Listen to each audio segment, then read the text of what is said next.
Welcome back to Tales from the Bridge. Today, one of our favorite authors to have on the show, Peter Watts. Peter has joined us on the show more than any other author because we really enjoy talking to him. He's a lot of fun, and we know that we have a lot of listeners out there that love to hear from Peter. If you haven't listened to other episodes we've had with Peter, go back and check our list of episodes. He's been on the show with Richard Morgan and Neil Blomkamp. He's up to some new stuff, so he's going to tell us about that. He's also got a short story collection coming out in September, so we've got to talk about that as well. And it's Watts. He's brilliant. He's funny. We always have a great time.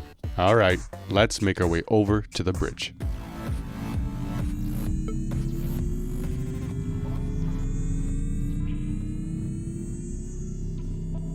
We're happy to have Peter Watts with us tonight. Peter is a science fiction author from Toronto. He's a marine biologist by training with a PhD in zoology and resource ecology. That background shows up in his writing through carefully reasoned ideas about biology, technology, consciousness, and intelligence. Most listeners will know him from Blindsight, the Hugo-nominated first contact novel that explores the idea that intelligence and self-awareness may be unconnected. He's also the author of the Rifters trilogy, Echopraxia, The Freeze Frame Revolution, and the Hugo-winning novelette The Island. Peter has a new series of short stories coming out on September 24th called Fold Catastrophes. He's an occasional writer for video games and television, and the proprietor of a blog whose tagline is, "In love with the moment, scared shitless of the future." The critic James Nicole once summed him up this way, "Whenever I find my will to live becoming too strong, I read Peter Watts." However, from my experience, I can confirm that he is considerably more cheerful in person than any of this suggests. Peter, welcome back to the bridge. Thank you. I hope your will to live is sufficiently strong to see you through the next hour. It's strong, Peter. Thank you for this. How are you doing? Am I going to complain? Yes, I'm going to complain. We lost, one of our beloved cats, we think, to a coyote. Oh, no. Yeah, about a week ago. He never misses a meal, and he's missed the past 7 days worth. And there are coyotes that actually check out our porch on a regular basis. We lost one of our rabbits to cancer a couple of months before that, and we've got a third cat on chemo for another kind of cancer, which is apparently a very, very rare and aggressive sarcoma. So given all that, but not being bombed, house isn't on fire, house isn't underwater. Nobody's launched a genocidal campaign against me. Right. I don't live in the United States. I mean, given the state of the rest of the world, I really am in no position to complain. And on that basis, I'm not going to. I'm just a little sad because I tend to like cats more than I like people. And it hurts when they die. This is the common thing with science fiction authors. I don't think you can be a science fiction author without being a fan of cats and presumably liking cats maybe even more than humans. I'm honestly not surprised. I'm sorry to hear about that, though. That is, the positive side is true, the negative side is real. Yeah. I mean, it's an inevitable result of having, we've had as many as 5 cats, 2 rabbits, a bearded lizard, a huge plecostomus who could eat a Volkswagen for lunch. I mean, we basically have a menagerie. In fact, we've still got a neurologically damaged mouse, which is one of the last things Doofus killed. And we nursed him back to health, but he had spinal injuries, so we can't let him go again. So he's currently living in the terrarium that the bearded dragon used to be living in. So yeah, hell, I'm a biologist. If there's one thing I should understand, it's the inevitability of death, eh? But that's also part of the reason, perhaps, maybe why you were drawn to that field, is you have feelings of empathy towards ecology, maybe animals. Is that? Yeah, I mean, in some ways, I think I was a kick-ass biologist. Like, I won a bunch of awards for my research in grad school and so on. But on the other hand, I think maybe I was really terrible biologist because I just don't think anything should die, except for bed bugs and mosquitoes. Fuck those guys.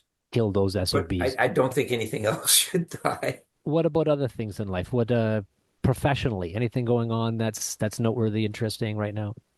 Well, you mentioned the collection. I just recently handed in a sequel to Freeze Frame Revolution, which is, as far as I know, called Gremlin, which, to anybody who is familiar with the canonical series of Sunflower stories, should be kind of a giveaway as to the subject matter.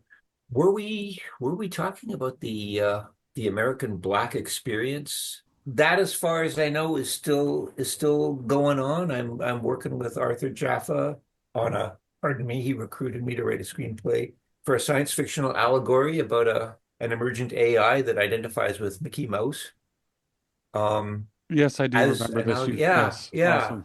As, Yeah. as far as I know, that's still going on. I just put the final notes on a contract today for something I would love to tell you about, but cannot because I am ball gagged by an NDA. But that's going to take up probably most of my next year. What That's else? film. That's film related. Oh, there is some film related stuff. Yeah. No, the NDA is But that film related. no, it is not, as far as I know, film related. But it is media related. Let's say that. I probably shouldn't say any more than that. Eh, So there's that. And at some long hoped for, almost mythical point in the far future, there might be a series about Blindside. I've written the treatment for it. It's somebody shopping it around somewhere. That's also something Neil has the option for. So Really? so we'll see how that goes. But you know how this, my stuff has been sort of in and out of options since the Precambrian. The first Hmm. time I ever got a nibble was from a guy who worked on South Park. He wanted to option Starfish. He was the guy that invented Towelie from South Park. And he Really? and he wanted to he wanted to option Blindsight for like a $1 option. He said that was the way everybody did things these days. And it was, I don't know. I mean, meeting somebody who was, a writer on South Park was kind of a rush, but that was around back what, 2000, 2001, sometime around then. So stuff has been, there've been nibbles in and out ever since then for like this entire millennium so far. Well, that's the And so industry. far, It's really like yeah, that. well, and so far, like absolutely nothing has come to fruition except one 5 minute short with Keanu Reeves.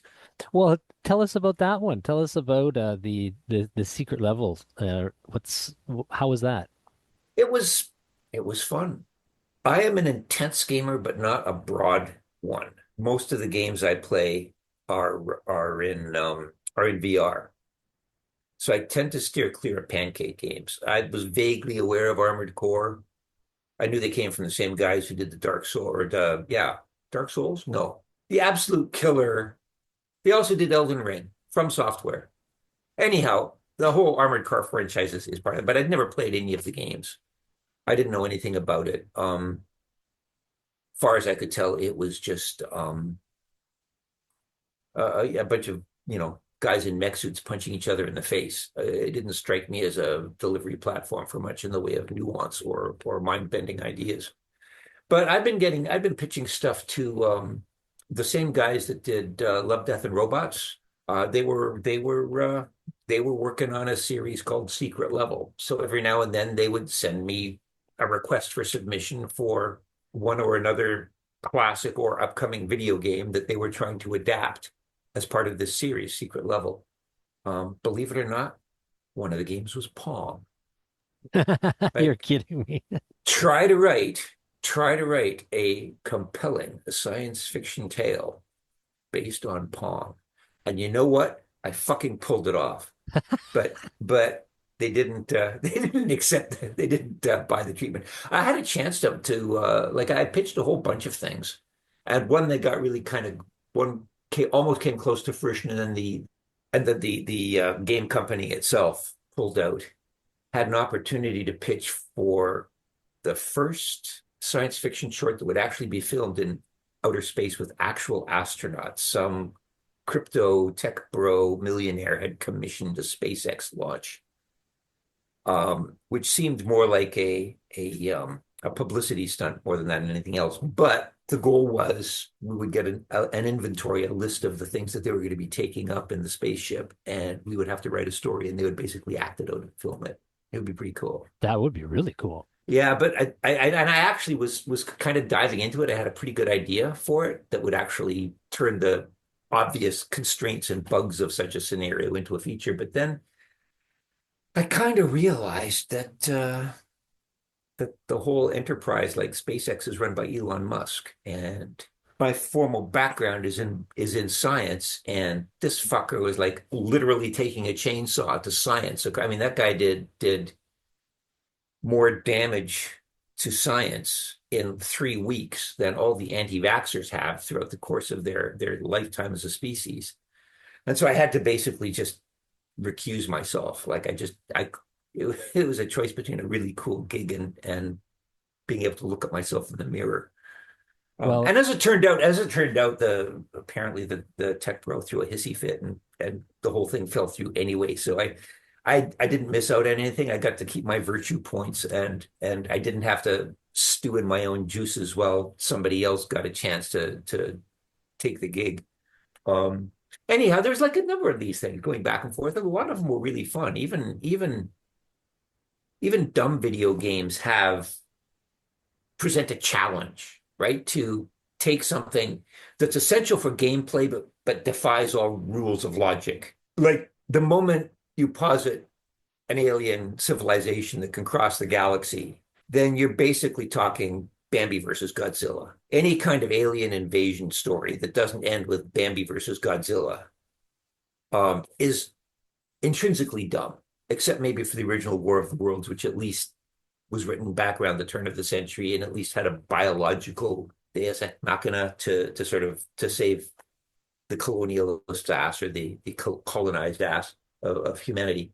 And in scenarios like that, it's really, really fun to sort of be thrown into a deep end of something that doesn't make much narrative sense and try and retcon stuff so that it does.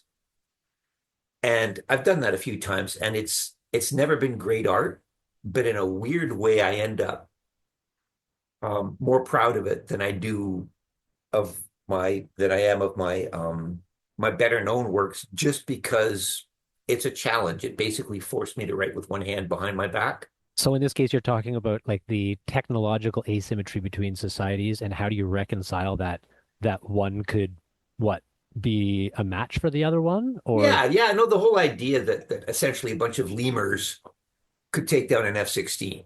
I mean, right. that's roughly the disparity we'd be talking about with anything that was capable of traveling interstellar distances. Yeah. I mean, there's a movie starring the guy who's in the Jack Reacher guy, huge hulking taciturn dude. Netflix movie called War Machine we watched just the other day, and it's like a classic, you know, B movie, perfectly serviceable way of wasting an evening. But yeah, it's basically an interstellar invasion, and Jack Reacher and his buddies take out one of these giant war machines just using, duct tape and coat hangers. Um, and it was fun, but raw humanity and all that, but uh, doesn't make much sense. And I like things to at least make enough sense for you to get to the fridge before the flaws hit you in the brain. Yeah. Anyhow, so this was the scenario. I've been doing this for, back and forth for a year or more.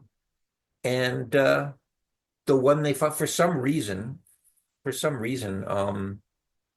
they kept sending them to me, although they never bought anything. And then for some reason they took me up on Armored Core. Well, I when I was watching Love, Death, and Robots, when I was looking at the authors in there, I did say to myself, I think Peter Watts should author one of these. And so next season, you should get your name in there, unless you're under NDA to say that you can't do it. But I that's mean, Tim. I have been given hints that it might happen if they get renewed for another season. I don't know if they will, but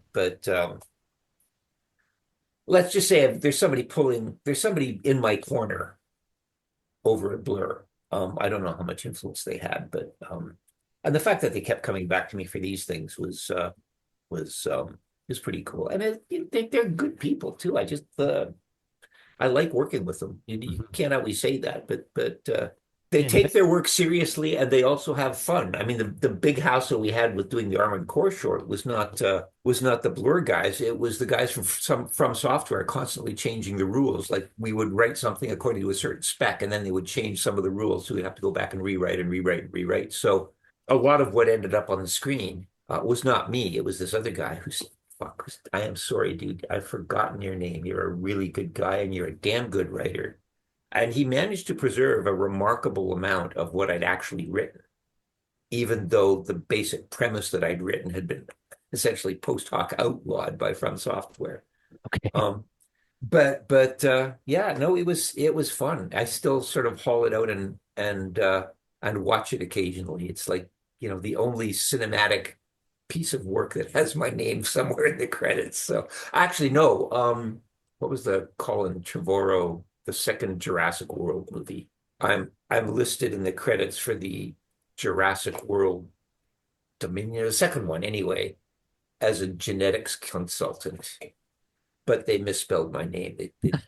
They made me singular, so I'm listed there as Peter Watt. But Oh, Oh, wow. sounds What did electric. you do for that then? What were the details for the studio? Like, what were you doing as a oh, it was consultant? Colin Trevorrow was the guy who directed the movie, right?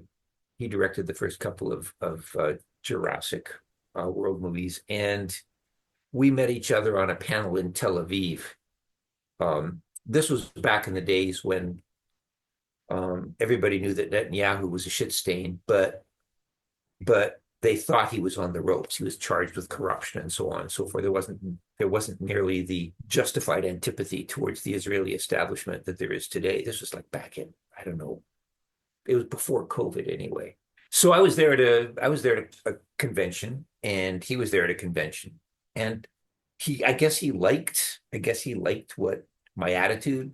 There was a tech bro next to me who was talking about, why are we worried about species going extinct? We're going to invent new species. And I was like, dude, 2 floors up, because we were at the Tel Aviv Museum of Natural History. I said, dude, 2 floors up there is a counter, a real-time counter showing the estimated number of species we are driving to extinction. It has reached 132,000 species this year, still counting. How many species are you going to invent in between making, meatless meat burgers for masses who don't want to give up meat?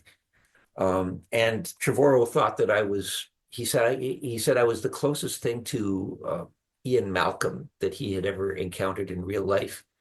And for the life of me, couldn't remember who Ian Malcolm was, because I read Jurassic Park when it first came out back in the 1980s. But then I remembered it was the Jeff Goldblum character.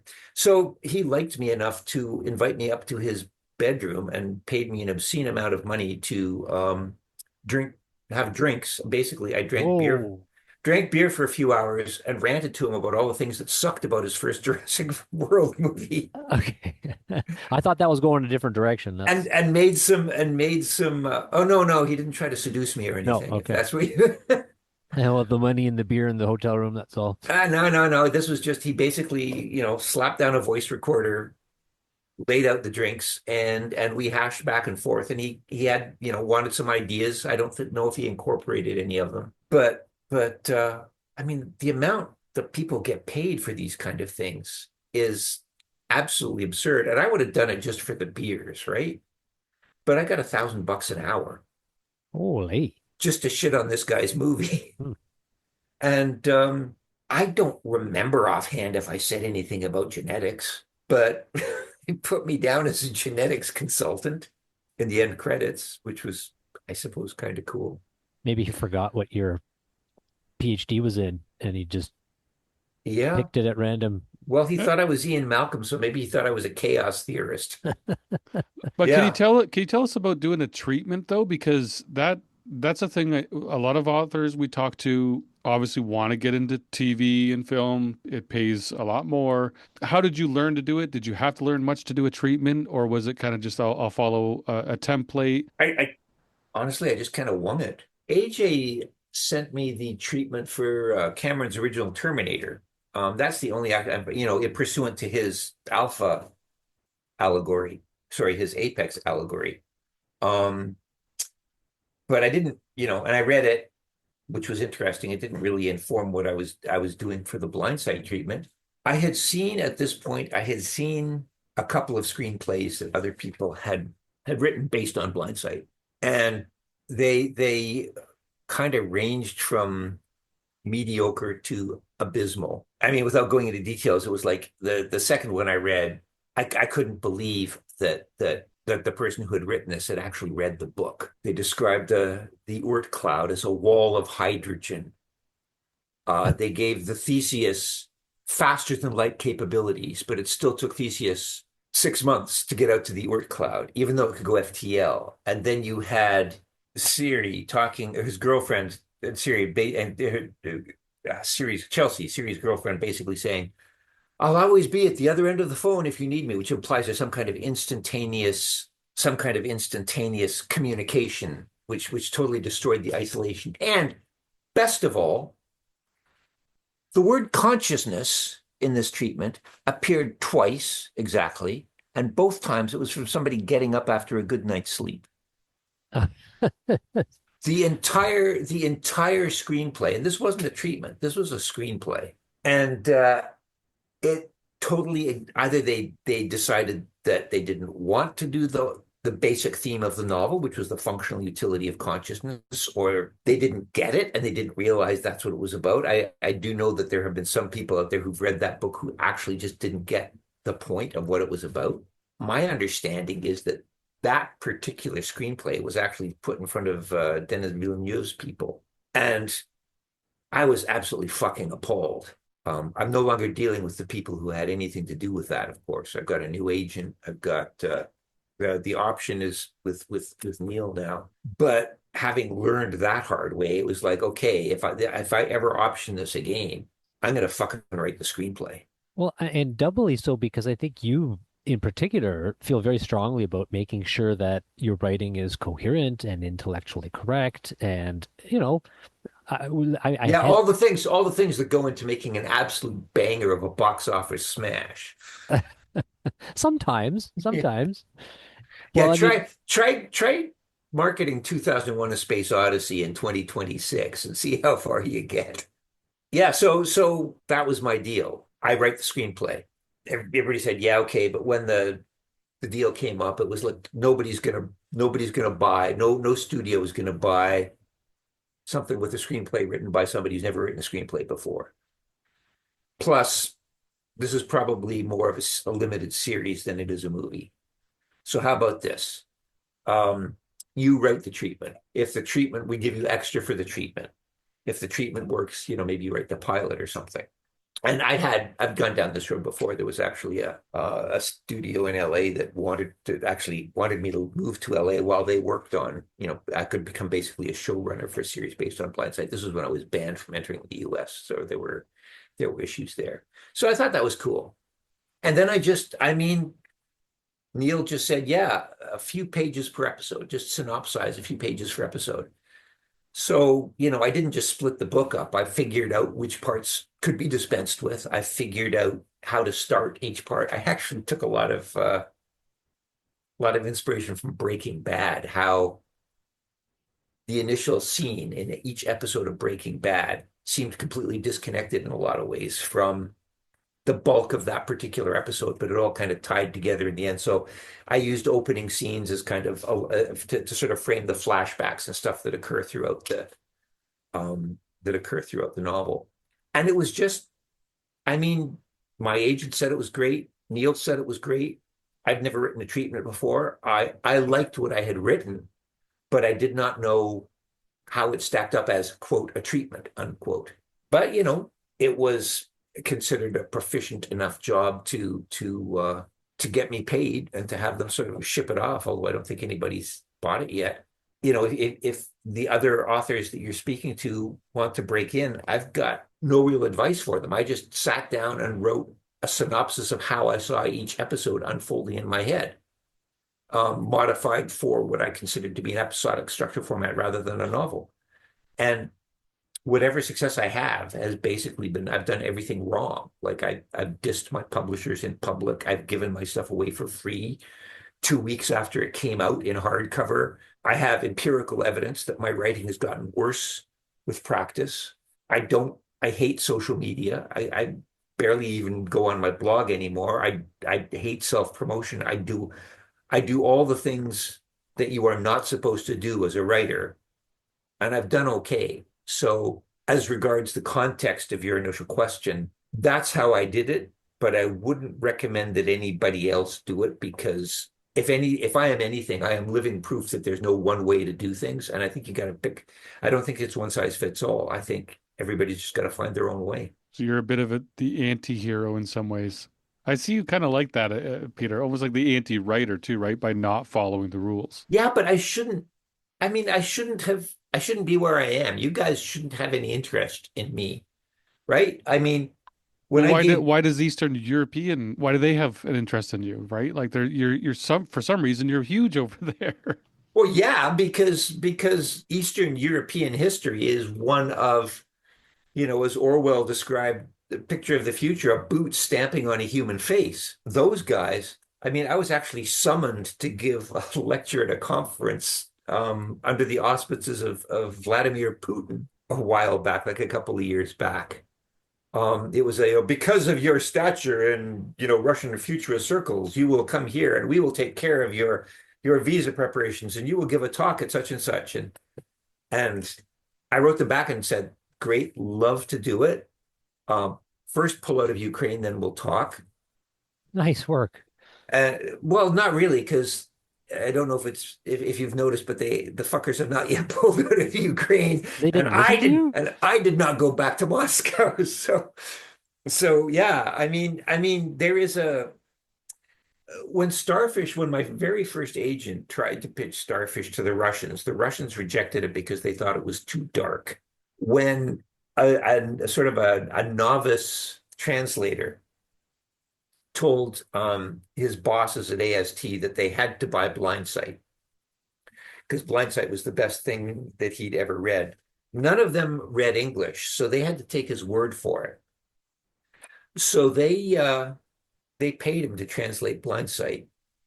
And when they read the translation, they fired him because they they read the manuscript and they said, no one's going to read this. This is going to make you want to like slash your veins in a warm bath. And these are fucking Russians, right? So they fired this poor dude because he had, as far as they were concerned, tricked him into buying this abysmal piece of shit novel. And then Blindsight really, really took off in Russia to the point where people were actually making bootleg copies of it, like it was some kind of a Grateful Dead concert.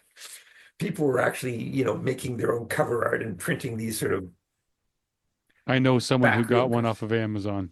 Yeah. It's English, but Yeah, no, I've seen a couple of them too. I mean, one of them actually has my face sort of superimposed on the cover in front of the sort of lurid spaceship type oh, I thing. haven't seen that one, but Um, but that but anyhow, after it went over really well, they had to call this poor translator back and say, actually, could you come back and translate Echopraxia for us? So he got his job back, and that got me a trip to St. Petersburg back in what I guess 2014. Again, before all that shit went down. I mean, God, the planet is really circling the drain over the past few years. Um, I mean, thought things were bad back then, but anyway, yeah. So I think what I do, the kind of thing I write tends to resonate more in countries where people recognize that life is shit and they are getting screwed than with people who are raised in a triumphant culture that talks about American exceptionalism and manifest destiny. When I first wrote Starfish at the end of Starfish, it was supposed to be a one-off. Lenny Clark makes it back to shore, but it's taken her 7 days. She hasn't eaten or drunk that whole time. She climbs up, drags herself up onto shore, and dies. She basically bleeds out. That's the end of the book. That's the end of the saga. But she dies triumphant because she's figured out that there's something in her. She's figured out she's carrying some kind of a bug that the grid authority is deathly afraid of. And so her goal is to those fuckers, they've look at what they've done to us. I'm gonna get them back. So she drags herself, knowing she's not gonna make it. She drags herself back to North America. She bleeds out on the soil. Behemoth gets loose. And you imply that the world now ends because this apocalyptic microbe is now out and about. And my editor just refused to print that. Said American audiences won't accept that. You have to be more, you can't be that downbeat. I bet you anybody in Poland, anyone in Ukraine, hell, anyone in Germany, and of course anyone in Russia would have read that and thought, of course, So I couldn't bring myself to make it a happy ending. So I basically just ended the book with her starting to swim for shore, and leaving whether she made it or not ambiguous. And I thought that that was it. And then apparently, then Starfish did really well. So they phoned me back and offered me 3 times as much to write a sequel. And the rest is cobbled together and perhaps slightly compromised history. When I think about Peter, I think about the term hard sci-fi, and I don't know whether you like that or not, but that's what I think of. And I also read Andy Weir's Project Hail Mary. It's a different kind of beast, and I saw the movie, and it's a different kind of beast. And I recently read a bit that you talked about the movie Project Hail Mary, and I think some folks would be interested to hear your thoughts on the movie. Like, is it hard science fiction or is it not? What's your take on this? Okay, well, I guess to lay the groundwork, what is hard science fiction? I think the term, and you guys aren't the first people I've told this to, but maybe your listeners haven't heard this. I think the term has limited functional utility. You are, of course, familiar with the works of the master Larry Niven. Say what you will about the guy's opinions on climate change or his ability to draw compelling and nuanced characters, criticisms which have again, also been leveled at me. He was like no less a titan than Arthur C. Clarke. Basically, described Larry Niven as the next him, because of the rigor of his thought experiments.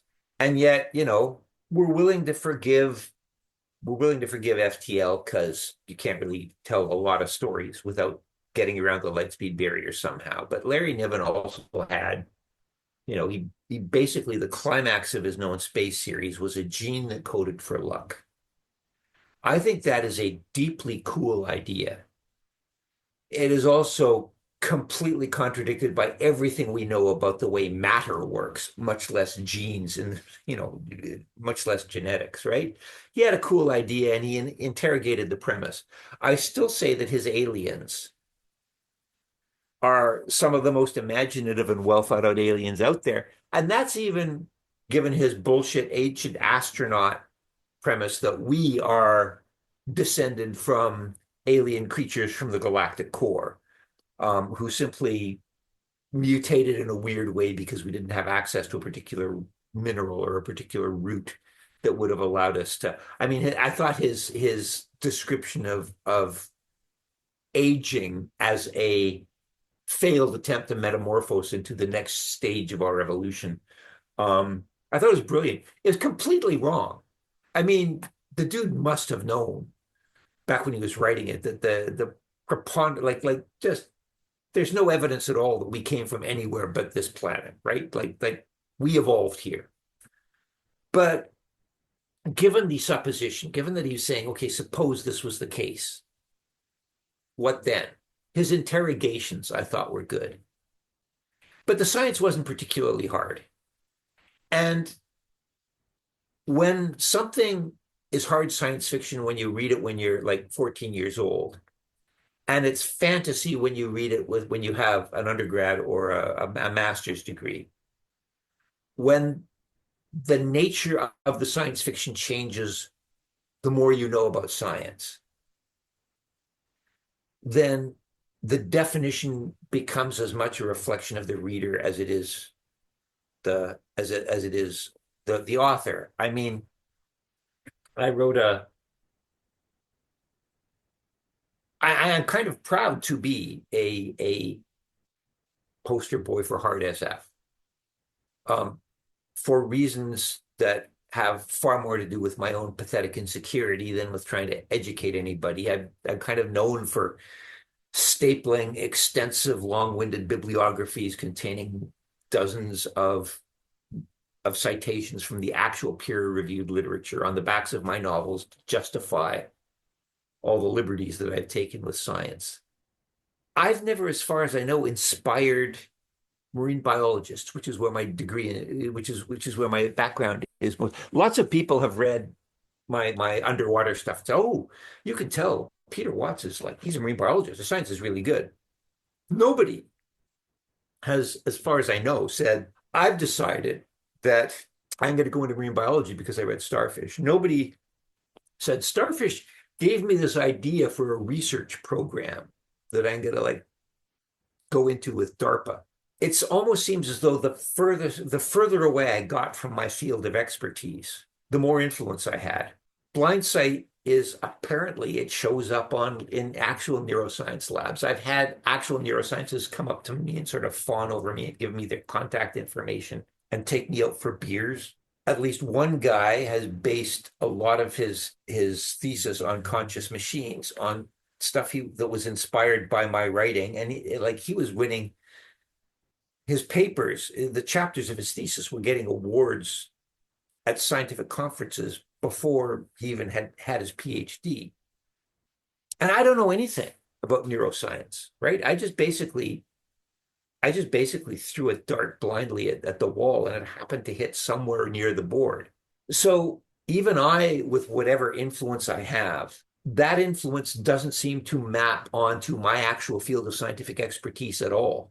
And when I have tried to make sure that my science is hard and rigorous, I sometimes shoot myself in the foot.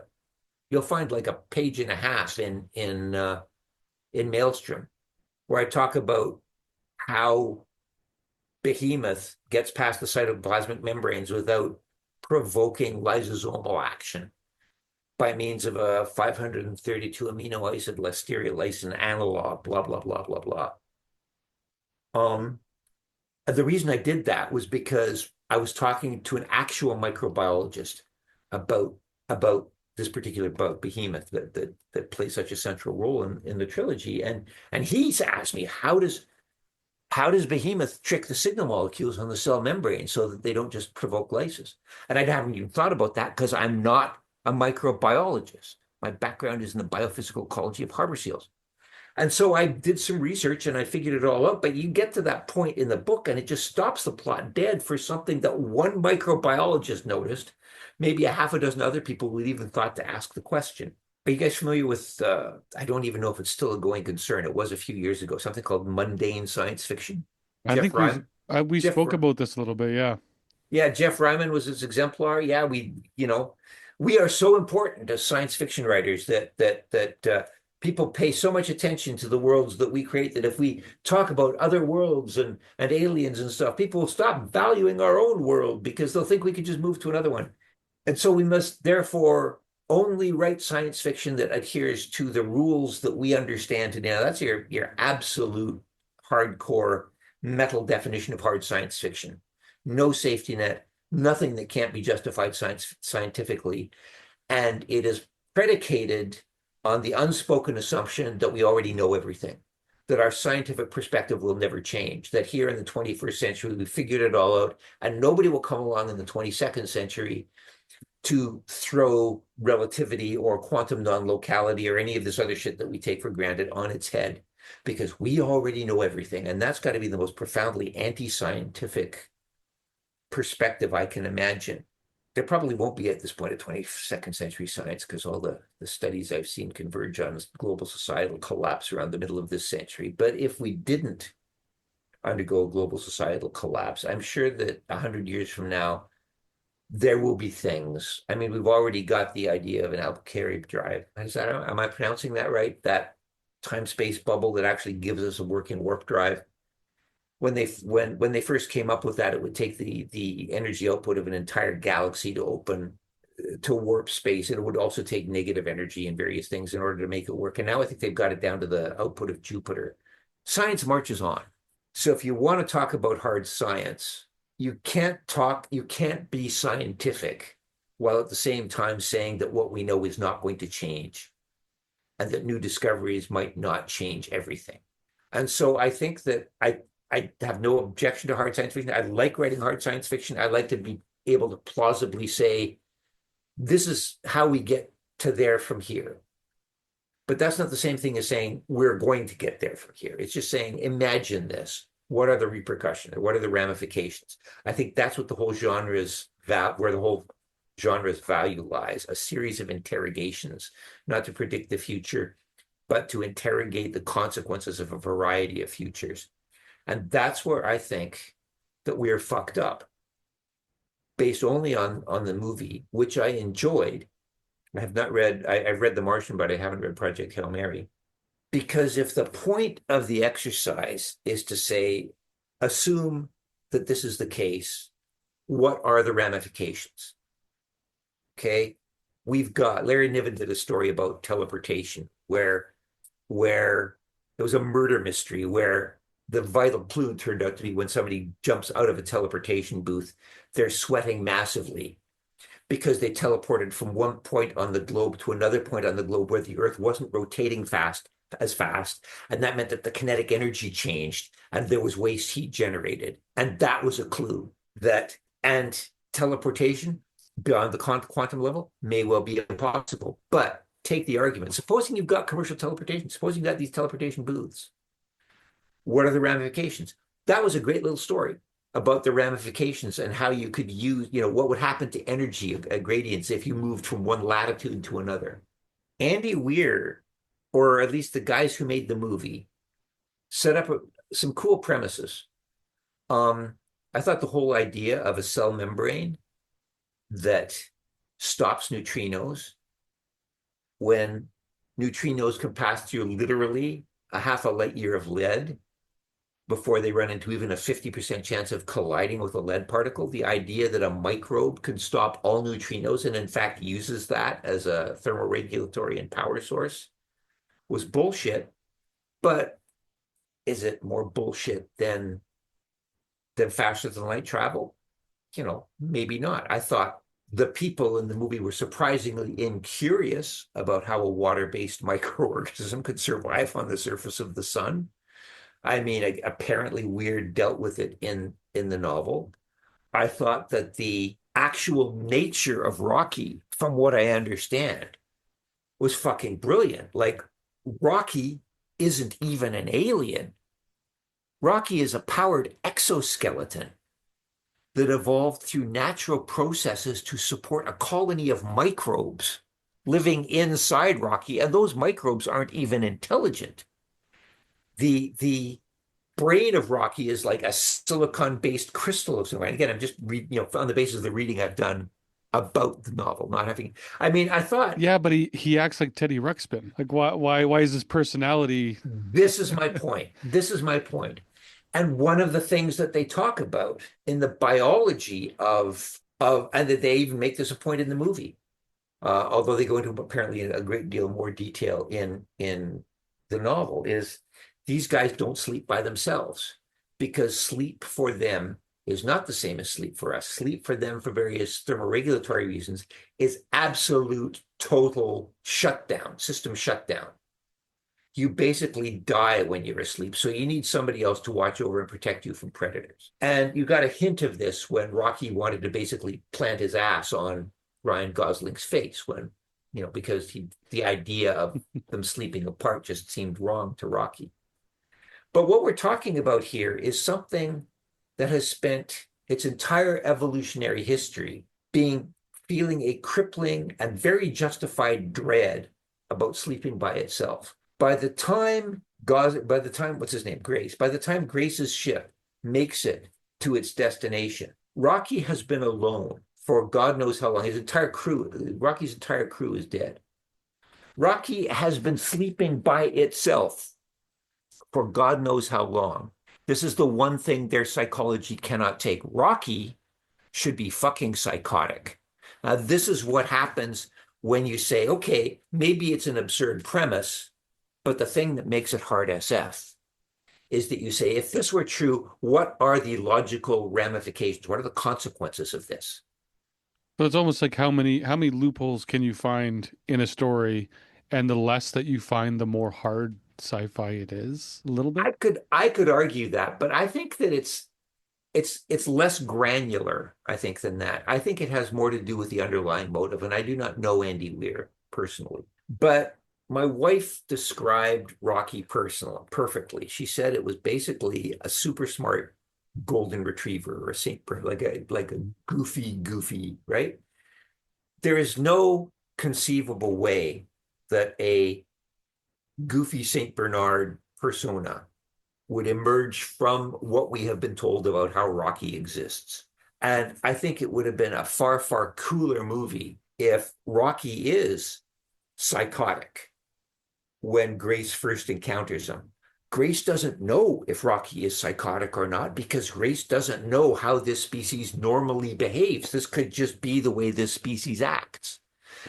The idea of having to try to come to terms with something you don't understand, it is psychotic. All of a sudden, I don't know, it grabs you through its membrane or something and hugs you and falls asleep around you because you're something that it feels that will at least protect it. And you can kind of vaguely work out from first principles exactly, what the problem is. That is a hard SF scenario. And I think that's a far more interesting scenario than a buddy trip in space, a road trip in space, where you've got these two aliens that evolved on vast. I mean, fuck, Rocky evolved in an environment where xenon was a metal. It should at least be as alien as an octopus. Octopuses and humans are kissing cousins, right? But an octopus has basically got a separate individual arm for each brain. Some people could have argued that each arm is itself sentient and that the brain around the esophagus essentially just acts as a router to keep them all in line. And that's something that evolved here on Earth, where xenon is a gas. So it seems to me that Andy Weir has this optimistic, engineering is a tech bro attitude, basically. Engineering will solve everything. Nothing that science can't fix. And they don't show science being done very well. Basically, science is this high school teacher with a degree in biochemistry, knowing enough about ballistics and interstellar travel to be able to figure stuff out on a whiteboard. Like apparently doing science means having a whiteboard. And this is a problem with all sorts of shows that I like. The reboot of Battlestar Galactica I liked until it kind of went off the rails at the end. But Gaius Baltar was an AI expert. And in the first season, they had him doing blood tests on people because there seems to be this general sense in Hollywood that if you're a scientist, if you have a PhD, then you can just do science. You're an AI expert, but you also know the molecular chemistry of hemoglobin, and you know how to deal with that stuff. It's a cheap shortcut that very few people seem to actually realize is a shortcut. I think that what Weir wanted a happy feel-good story. He wanted to show that even something based on silicon and microbes, we're all basically the same under the skin. We can all get together. It's a pretty stupid argument to make when, down in the States, you've got members of the same species ready to tear each other apart. But Well, maybe that goes to show with how successful it has been, right? Like it's one of the highest selling books, science fiction books in the last 20 years, I think, Absolutely. And I've heard people say that it's the best book they've ever read. And it's like, again, I liked the movie. If it had been sold to me as just, hell, there are even Marvel movies that I like a lot. I'm not knocking Spider-Man because it's not hard SF. It's not trying to be hard SF. It's a comic book movie, and a lot of those movies are damn good. They don't sell themselves as hard SF. Guardians of the Galaxy I thought was awesome. If, for the sapient raccoon, if for no other reason. And I'm not going to not like Guardians of the Galaxy because it doesn't have a bibliography at the end of it. This is not the point I'm making at all. I thought Project Hail Mary was a fun movie. It was a fun movie. Gosling was great in the role. Rocky was an entertaining sidekick. That's basically what he was. There were surprisingly moving scenes back on Earth. I loved the fact that he was just this coward that did not nobly decide to sacrifice himself, but that they basically tackled and stuck a needle in him and forced him onto this ship without his consent. All of that stuff I thought was great. It was a good movie. The problem is Andy Weir and everybody else is going around saying, this is hard SF. And it's just fucking not. It's a buddy movie with SF trappings. Weir basically says that his entire shtick is to get the science right. When we spoke to him, he did say that the only thing he made up was Super Astrophysics. cross-sectionality. yeah. Yeah, but I mean, I mean, he's talking from the point of view of an engineer, and he's not an engineer. He's basically a failed coder, right? But and again, I don't want to throw shade because I like the movie. And the movie doesn't take itself too seriously, but I think Weir does. The only thing he made up was super cross-sectionality. Well, that's a little bit like saying, well, yeah, they're just like amoebas on Earth, except amoebas with tiny little fusion reactors in their cells. And okay, I'm willing to grant that as a starting point. I mean, super cross-sectionality. I mean, cross-sectionality is a thing. It's a physics thing. And in full disclosure, I'm actually using ultra high energy neutrinos and spallation reactions and as a major plot point in my upcoming novella Gremlin. So it's not like I don't have sympathy for it, for the premise, but I think that to sell what's this? It's Margaret Atwood sat down and decided she was going to write a book on basically the evils of fundamentalist religion as a totalitarian society, basically the evils of theocracy. And she did a damn good job of that. And I really liked The Handmaid's Tale, both the TV series and the original novel when it came out. In fact, I think I still have an autographed copy of the hardcover of The Handmaid's Tale. But it was definitely a novel where she sat down and she said, I want to make this point.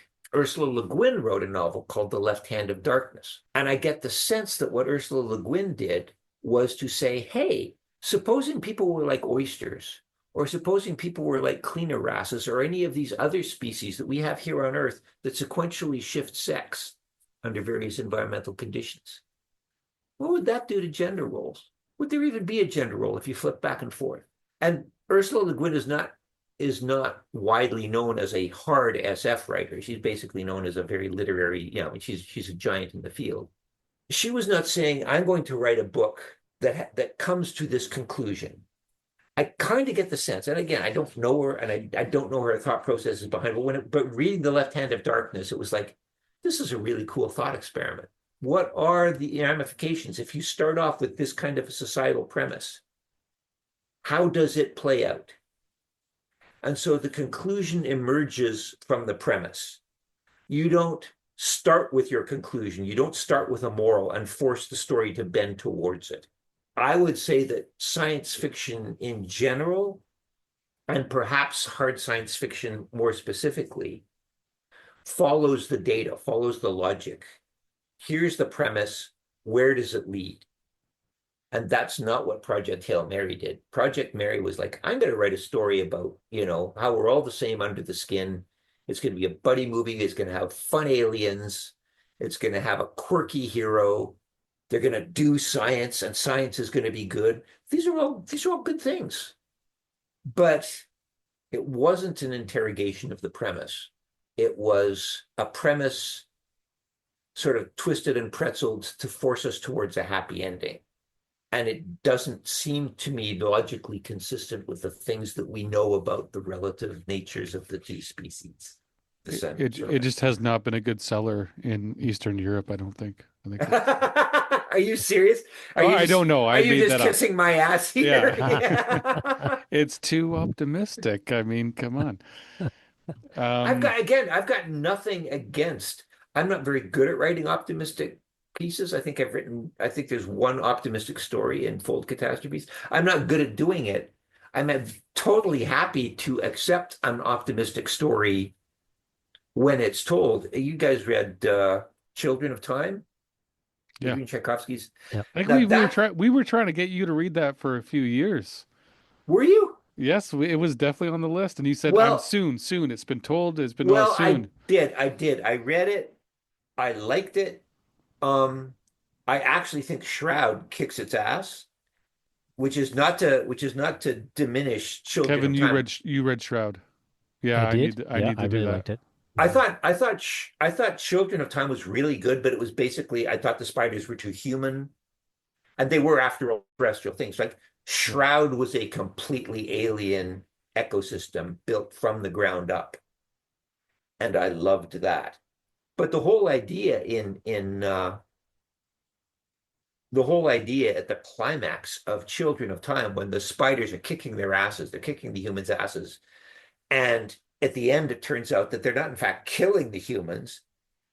They're simply turning them to be allies. They're simply using pheromonal technology to make friends. I totally bought that. I'm not going to turn my nose up at a good novel because it has a happy ending. I'm only going to turn my nose up at a novel if that happy ending is undeserved. And Tchaikovsky deserved his happy ending. Hmm. I don't think Weir did. So here's an analogy that maybe I'm understanding your take on this is in statistics and research methods, there's this concept, a reliability measure called Cronbach's alpha, which measures internal consistency. So if you've got a good science fiction story, it doesn't matter what the premises are. It doesn't mean if you say faster than light travel exists and you have some type of plausibility around that, as long as there's internal consistency within that story, is that verging on something that is Yeah, I mean, I don't think you can't have hard SF without internal consistency. okay. Okay. But you could say the same thing about fantasy. Yeah, true. Like magic has to have rules, right? A lazy fantasy writer just allows somebody to kind of pull whatever magic. I mean, Harry Potter is like the laziest of fantasies. She didn't even come up with her own inconsistent ideas. She just stole them from everybody else. China Miéville's fantasies, probably internally consistent. Stuff like Perdido Street Station. It was so episodic and so many weird things happened. Like so much stuff was being thrown at the wall that I don't know how much of it cohered, but it was certainly cool. Um, Kraken was certainly a consistent story. Embassy Town, of course, Embassy Town was science fiction. It wasn't fantasy. There are, my wife writes fantasy, and her stuff is internally consistent to the point where it makes George R. R. Martin look like a Sunday school teacher.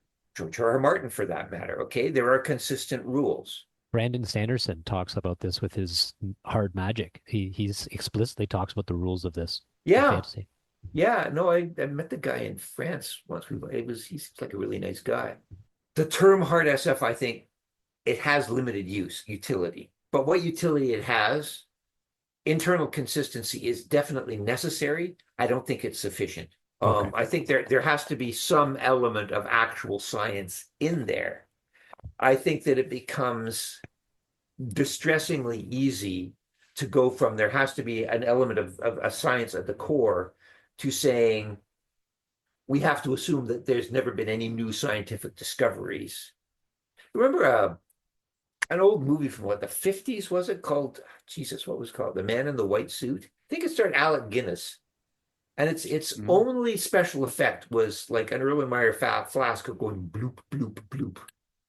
And it was basically about this new chemical process that created an indestructible fabric and how the entire textile industry was trying to kill this guy because the commercial impact of an indestructible set of clothing would bankrupt an entire industry. Now that's hard science fiction. Nobody considers it hard science fiction, but it kind of is.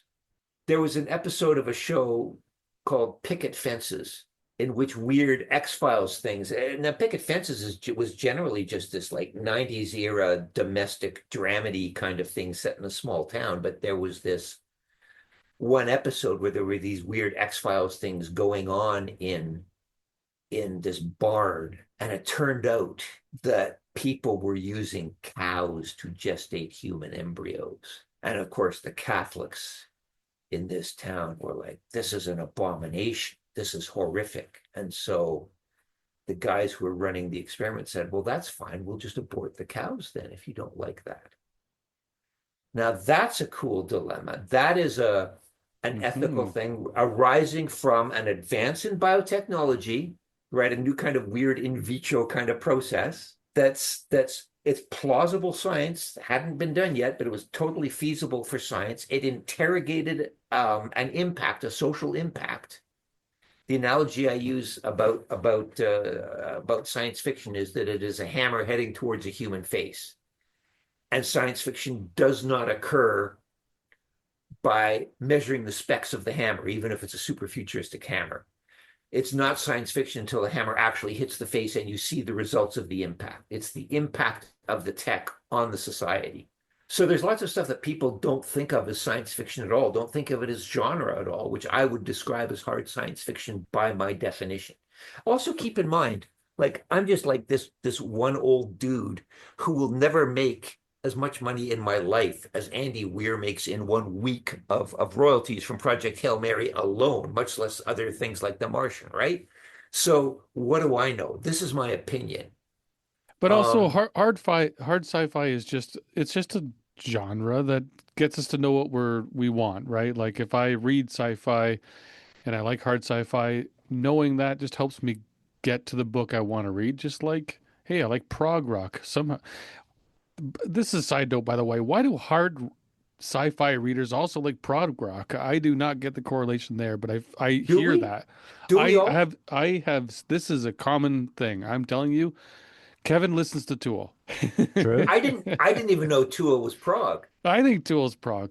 But I think Huh. what I'm saying though is just it's a way to get us somewhere. And actually, So now you're that we're saying talking about Eastern European too, they're prog over there. Hard side. you I'm are going off saying the that rail here. no, you're not. You raised a really interesting point. You're basically saying that hard SF is a marketing category, not a genre category. It's like dumb I adult. maybe, but it also helps me find what I'm looking for, right? If I'm in the mood for a hard sci-fi, if I hear that and then I read Project Hail Mary, I'll probably come away saying, well, that was not hard sci-fi. I enjoyed it, but that's not hard sci-fi. Alistair Reynolds. That stuff, I don't even understand what's going on in half of his books. I've read three of them now. One of them, I understood everything. The other two, probably shouldn't have listened to one of them and probably should have read Revelation Space. I just cannot retain that listening because it's too hard for me. Revelation Space was a monster, I'll grant you. Okay, I probably shouldn't bring up Greg Egan then. I have not read him. Kevin, I think you have. Yeah, I would categorize that as hard sci-fi. Yeah. Is he into prog rock? I don't Yeah, know. Jesus. he loves Yes. He wakes up to I close to the mean, edge every morning. the problem with yes is like what phase of yes, right? Well, just the 69 to 72. I think you just got those 3 years. So Yeah. yeah. No, I mean, actually, I actually really like the latter too. But that's because the latter was largely inspired by the game Homeworld. Um, What do you mean by the latter? uh, Yes did an album around the turn of the century called The Ladder. Oh, I did not know. Okay. Yeah, I don't think it went With John gold. Anderson? Yeah, the whole group. This is before there were like 8 billion types of yes, and Okay. I mean this is also kind of back like back in the old days, you kind of assumed that their lyrics were profound because you didn't understand what the hell they were singing about. Yeah. And then the lyrics became over time, they became increasingly easier to understand. And all of a sudden you realized, oh my God, this is just flower power, love is the answer bullshit. This isn't nearly as deep as Yeah, I John thought it Anderson was.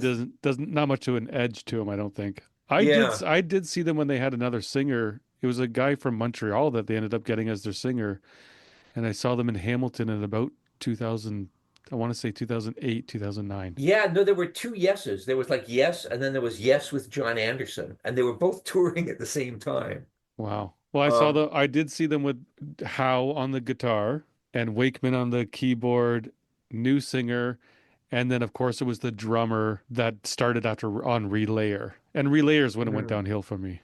But Yeah, no, I kind of get that. I mean, Real Air was a crunchier album for sure. I thought Going for the One had some great tracks on it. I thought Awaken was yeah, an amazing track. I thought yeah. Parallels was an amazing track. Um, I think overall Jethro Tull has aged better for Yeah, me we've than talked about Yes. this. You're a tall guy. Yeah. But Yeah, weird, I mean, Tull is very Elizabethan boogie or acid rock kind of stuff, right? yeah, Tull does not I can think of like maybe two Tull songs that are at all science fictional. yeah. And they are not from albums that are or that are well regarded. But for some reason, I just the lyrically, I think Tull is just more sophisticated. Well, I wonder if it's almost like this new, I don't know if you've seen Angine de Poitrine, the two-piece band guitar hybrid bass guitar with the drummer. They're a Montreal band. They're No. making it big. They dress in the two costumes with the polka dots. You haven't seen these They're videos? aliens from another planet. Yeah. It's worth It Googling. sounds like Daft Punk by another name. No, no, no. Super mathy rock. So I'll actually send it to you, Really? Peter. We talked to Kim Stanley Robinson a little bit about this too, because he likes the prog and sees a Does correlation. he? Yeah. Oh yeah, he's a prog guy. Oh my God. We should all start a club. Prague is kind of known for taking a number of listens before you can really get into it. It is an acquired taste. It's something that's got so many layers that it's kind of hard for a casual listener to get into. Is it the And so same for a reader then? Can you I just can throw see. a casual reader into a hard sci-fi book? I mean, no, I mean, I've lost count of the number of times I've seen people on Reddit say, yeah, Blindside is great, but I would never recommend it to a newcomer to the genre. There you go. Um, There you go. And I would probably say the same about Reynolds, what little of his I've read. And I too have not read. I've read some of Egan's short stuff. I've been too scared to read any of his actual novels yet, just because I'm intimidated by them. I mean, the dude, I wonder how I wonder how Ted Chiang would qualify on that scale. He's extremely internally consistent, that guy. Yeah, Oh that yeah. I would say that Yeah. he I is. don't think yeah, I mean, he did his, what was it? This Tower of Babylon story was pretty obviously not. But he actually no, he wrote that shit. What was it called? Was it just called Tower of Babylon? We're currently reading Exhalation, the collection. I don't think Oh Tower yeah. of Babylon's in that. I think that's in his first one. Yeah, The yeah. It's like one of stories his of your earliest stories. life. But he described it, I believe he actually described it as how he imagined somebody would write science fiction in the Babylonian era. Yeah. Mhm. Yeah. So yeah, I guess in that context, in the same way that Jules Verne's 20,000 Leagues Under the Sea was definitely hard science fiction at the time. And just seems like Or even fantasy now. Frankenstein, right? Galvanism, the whole idea that the nervous system was Electric. powered by electricity was this Yeah. massive scientific breakthrough. It was like kind of the cold fusion of the Victorian era. Yeah. So Frankenstein was kind of hard science fiction of that era.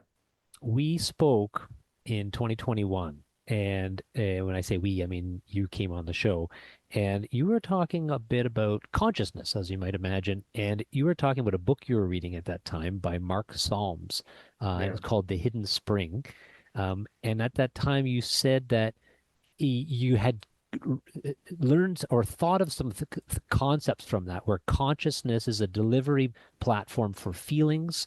Feelings are a reflection of need, and need was shaped by survival.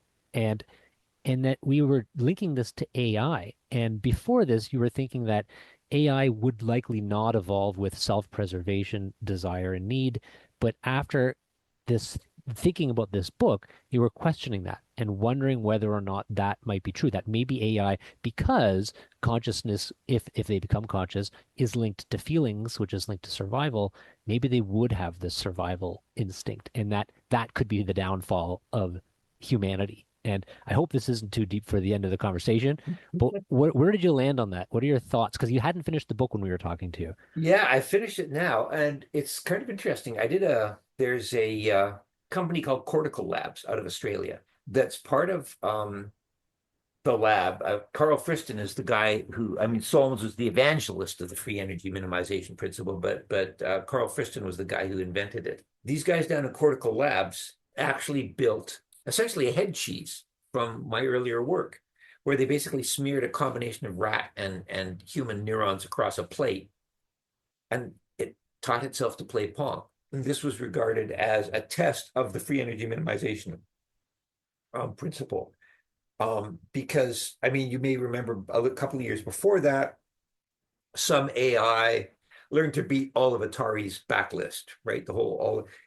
And the difference was in that case, they didn't tell the AI how to play the rule. They didn't give it any of the rules of the game, but they did say, this is the score. You want to maximize this value. And so the AI had something to weigh its performance against. They did not do that with what they called dish brain. They basically jammed a bunch of electrodes down into this one end of this neuron puzzle, and they connected that to the Pong screen. So that's basically the sensory cortex. They jammed another bunch of electrodes down into another part of the puddle of neurons, and they connected that to the controller that moved the Pong paddle up and down.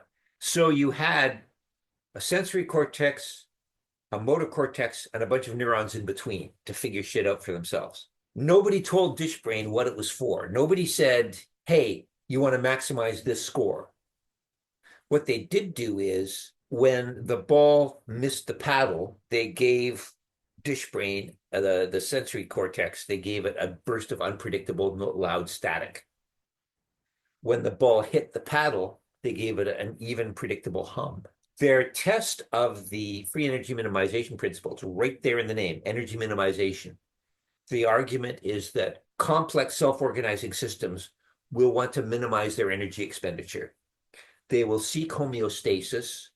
They will avoid situations in which they have to expend other energy. They will, in fact, become perfect predictors. They will try to become perfect predictors. Essentially, what they were doing with Dish Brain was they're saying, you do whatever you want. Some cases, you're going to get something that's predictable. In other cases, you're going to get noise that's completely unpredictable. If free energy minimization is true, you're going to have a preference between these two kinds of input. Another way of putting it is, we're going to randomly hurt you until you figure out how to make us stop hurting you. And the thing, it took 5 minutes before it was performing better than random chance. Never became a black belt in Pong, but it continued to improve, right? That was just the first step. They've since taken the same approach, and they're using it to play Doom now. They've taught it to play Doom. And I wrote a piece for The Atlantic in which I mentioned these guys a while back, and they actually reached out to me. I have the Cortical Labs guys on my Rolodex now. And it was just so cool because they're actually selling head cheeses now. These guys are actually selling bread boxes with neuron cultures because there's they literally, it's 10 to the 6 times less energy expenditure than an actual AI and 10 to the 6 times more efficiency, computational efficiency. These little puddles of neurons can make inferences from 1,000,000 times fewer samples than a conventional large language model would. They take much less energy. So this basically, they actually, and in this paper, in the Pong paper, they basically used the word sentience in the title. They basically said that this thing was sentient. And they defined sentience very, very rigorously, as in, the ability to respond intelligently to certain inputs, right? They used a definition that most of us would not have used when we thought of the term sentience. But and they got a serious amount of blowback from that. Their premise is that it doesn't really matter whether something is instantiated in silicon or in meat. The question is whether it's a self-organizing complex system of whatever form. It should follow these traits. So I've been watching this with a lot of interest, and I have no doubt that I'm going to be reaching out to these guys when I write Omniscience because free energy minimization has certainly influenced. In fact, free energy minimization nailed down how Omniscience is going to end. And it is, and there are a bunch of theories of consciousness out there that I find fascinating, and there are a lot that I find appealing for various reasons. Right now, I think free energy minimization is kind of my favorite. Again, not being an expert, but I still don't think it answers the hard problem. All these guys say that their theory answers the hard problem. I can see how a system would want to minimize energy expenditure. I could see how it would want to maintain homeostasis. I could see how it would want to be a perfect predictor. What I cannot see is why the needs that result, unmet needs that result from a system out of homeostasis, have to result in a conscious perception. It's trivially easy to imagine a computer program that just says, yeah, when you're this far away from homeostasis, move closer to your, move along the gradient towards the more favorable environment. The Solms kind of gets around it by saying, when he says you need a delivery platform for feelings, you can't have a feeling without feeling it. Ta-da! Therefore, you have to have consciousness because feelings are by definition a conscious experience. I buy that feelings are a metric of need. What I don't buy is why that metric can only be measured consciously, as opposed to autonomically various very, like most of what we do is non-conscious anyway. We drive non-consciously. Some of us fuck non-consciously. Some of us draw incredibly intricate, almost photographic pencil sketches unconsciously. So much of what we do doesn't require conscious involvement. I don't see why a system out of whack needs to wake up to get back into whack when a bunch of if-then statements would fulfill the same function. The thing that free energy minimization shook me clear of was my contempt of the whole, ooh, Skynet woke up and now it wants to save itself. Why would it do that? It doesn't have a brainstem. I now realize that you don't develop a survival instinct. I mean, if they're right, you don't develop a survival instinct after you wake up. You wake up because you've already got a survival instinct. So you can assume that anything that's sentient is going to want to survive. So yeah, if somebody can point me to an AI and say we can prove that thing is awake, we got to start worrying. Nobody's been able to do that yet. I still don't know why being awake is a necessary part of the process. So basically, we need to worry even if they're not awake, because you could have something that's not awake and it still wants to survive. Yeah. Yeah. Well, I mean, if I'm right, I Yeah. mean, the free energy minimization guys say that the survival instinct inevitably, at least in self-conscious, in self-organizing complex systems, inevitably gives rise to consciousness. Mhm. I don't see why it necessarily should. I can see there'd be other reasons, the other ways of doing that. Maybe it was just a quirk of our own particular evolutionary trajectory, and maybe evolution followed a different trajectory somewhere else, and you did get survival instincts without getting sapient self-reflection. Somebody should probably write a book about that someday. Yeah, I mean it is the theory that has changed my mind about something in a significant way. But to me, it still hasn't addressed the hard problem. And I've yet to encounter anything that does. So we have another thing. It sounds to me like we have yet another thing to fear around superintelligence is regardless of whether it's sentient, it may want to survive, it may want to kill us. And even if we keep it dumb, we run into the paperclip problem where they might accidentally steamroll us because they want to achieve their goals.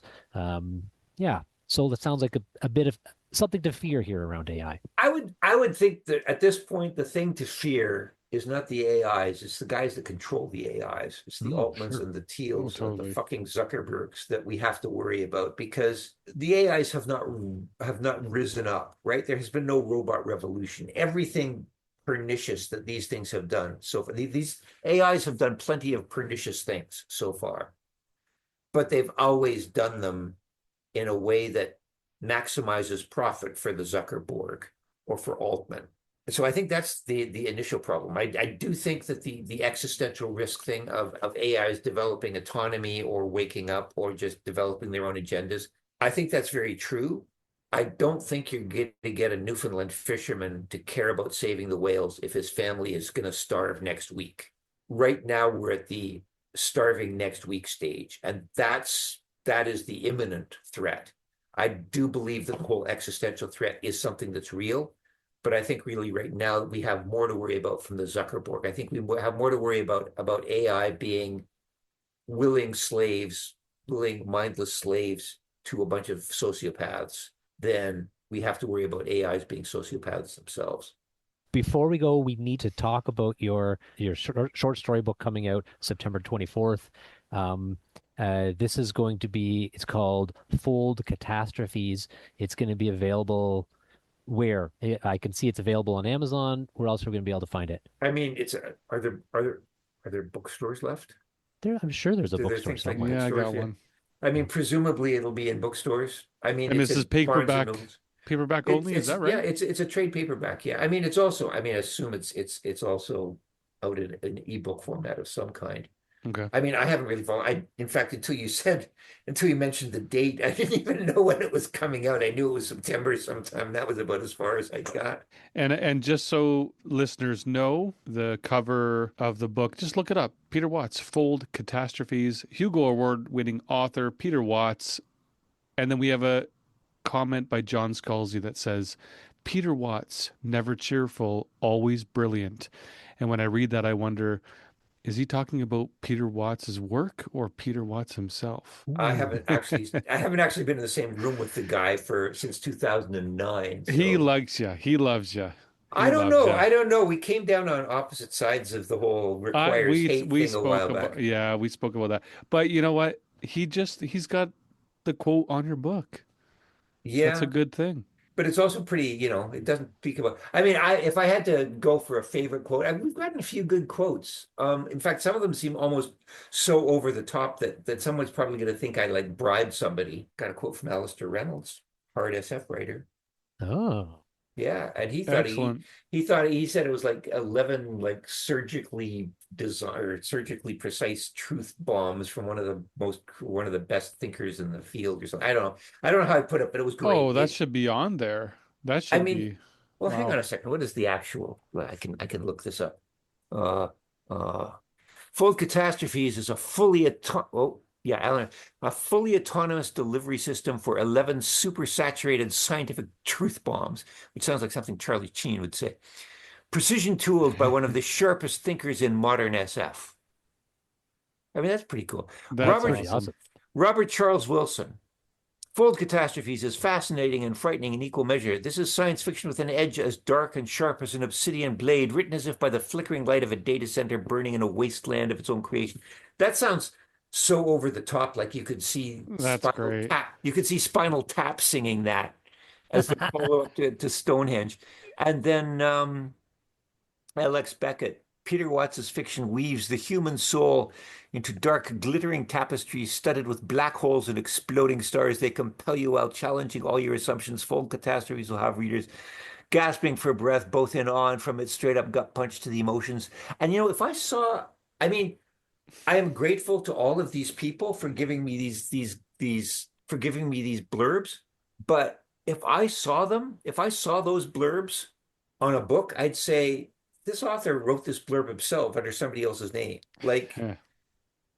I, I I gotta say, Well, you should Scalzi's is short and to the point. well, Alistair Reynolds is mwah. yeah. The others are also just great, but I don't know but they're so effusive. I mean, they almost sound like an infomercial, a late night infomercial. And I wonder if I, as a reader, picking up that book would think, this can't be real. This Well, can't be you real. know what? I think what you've done, Peter, is you've written some very, very good books, and you haven't written that many, so everyone wants a little bit more. So it's very easy to praise you and to want more from you because, I mean, Tchaikovsky, amazing, comes out with a book every year, sometimes How the twice. fuck does he do No that? idea how he does it, but they're very good. However, you're not wanting more because he gives you more. But then you've got Watts, and not to put you in the same category as Weir, Andy Weir, but he's only written what, three three books, novels. Three novels. three novels. Yeah. So I mean, people want a little bit more from you guys. So get what is it, Omniscience? We want that next. Yeah. Yeah, Well, I come mean, on. there will be another book coming out. There'll be two more books coming out before that. One I Oh, can't talk about, and one is Gremlin. okay. And then there will be Omniscience. And again, no shade on Andy Weir. I like, Oh yeah, yeah, no, I no. liked. I think he writes better. I think he wrote better from the first person perspective of Mark Watney than he did from the third person perspective of everyone else in The Martian. Yeah. And again, I thought the Project Hail Mary movie was a fun movie. I Well, don't want the people. book is just like the movie though. Same kind of just fun romp, right? Okay, I don't want people coming away from this thing thinking that I'm shitting on Andy Weir, because even if I was shitting on Andy Weir, I wouldn't, because it would just sound like sour grapes. I bear they do nothing but goodwill. I just don't think it's rigorous hard science fiction. Mhm. And that's why And we spoke about that for 45 minutes. okay, Um, okay. but anyway, Peter, thank you so much. Thank Thanks you. for your continued interest. I'm not really sure why you have it, but Yeah, here we Because go. you're awesome and we love your writing, Peter. That's yeah. why. Not Yeah, kidding. Not kidding. And also, Kevin did send you an email. I just saw that. I got it too for the band Angine de Poitrine. It's a bit gimmicky, but it's a two-piece math rock band. You might just dance with your wife in the kitchen with it a little bit. It'll be good. And I it takes would. multiple times before you can appreciate it. Dude, one of my favorite albums is Passion Play. You don't have to tell me Yeah. about multiple listens before you like something.